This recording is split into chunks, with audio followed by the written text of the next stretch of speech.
Magandang gabi sa inyo mga bossing.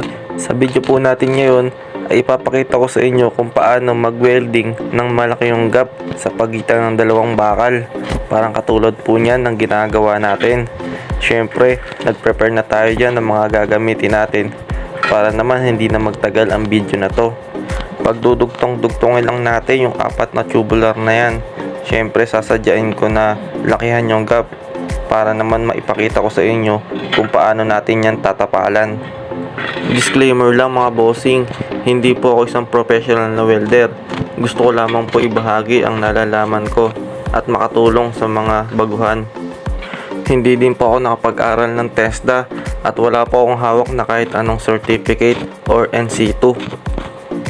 Natuto lang ako mag-welding dahil naging helper ako sa fabrication.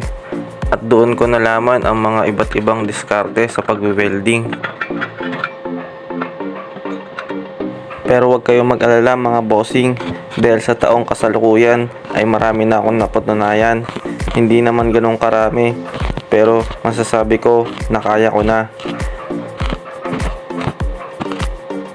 Hindi naman sa pagmamaybang mga bossing, gusto ko lang sabihin sa inyo na nakagawa na tayo ng gate, trusses, wine rack, shelves, grills, double deck at marami pang iba mga bossing. Sana ay maging inspirasyon ito para sa mga katulad ko na hindi nakapagtapos ng pag-aaral. Huwag kayong maiiyan ay lubas ang iyong talent. Mabalik tayo sa ating topic mga bossing. At iyan, nagdidikdik lang po tayo dyan ng welding rod. Tatanggalin lang natin yung pulbura dahil ang kailangan lang natin dyan ay yung bakal. At yan, para lang kayo naghihiwa ng sibuyas dyan, pukpukin nyo lang ng pukpukin hanggang sa mawala yung mga nakabalot sa kanyang pulbura.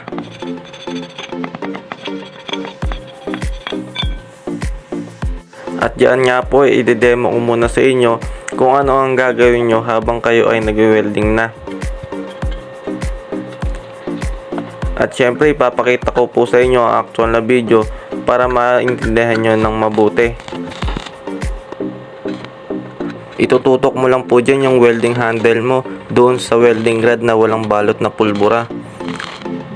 At ispat-ispat lang po ang pagbe-welding para hindi mabutas yung tubular dahil manipis lang po yung ginamit natin na bakal. Kung mapapansin nyo mga bossing ay parang nabutas natin yung tubular.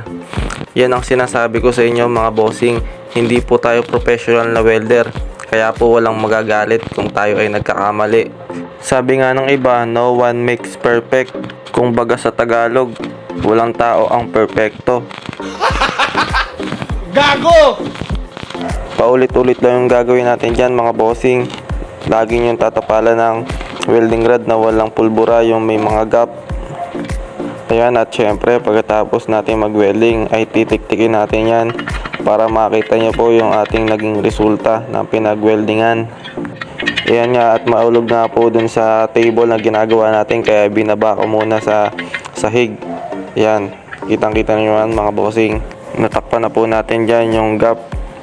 Paulit-ulit nyo lamang po yung gagawin mga bossing at sigurado ay mamamaster nyo rin yan.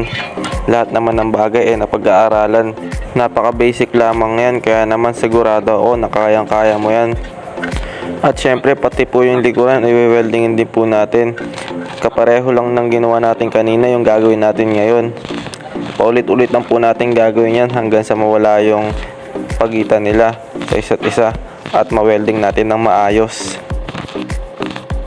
Sana mga bossing ay naiintindihan nyo at nakakasunod kayo sa ating video. Isa lamang po ito sa mga diskarte na pwede nyong gawin kapag po kayo ay mag-welding ng malaki ang distansya. Paalala ko lang sa inyo mga bossing, kapag po gagawin nyo yan, lagi po kayo magsusuot ng gloves para po hindi kayo mag-ground. Lagi po tayo mag-iingat mga bossing kapag po tayo ay nagtatrabaho. Kung gusto nyo pa ng maraming video tutorial, huwag nyo pong kalimutang bisitahin ang aking YouTube channel. Kung nagustuhan mo ang video natin ngayon, huwag mo naman pong kalimutang mag-like and subscribe. Pakiclick mo na rin po ang notification bell para sa mas maraming video ko pa na i-upload. Hanggang dito na naman po ang ating video. Maraming salamat po sa panonood. Paalam!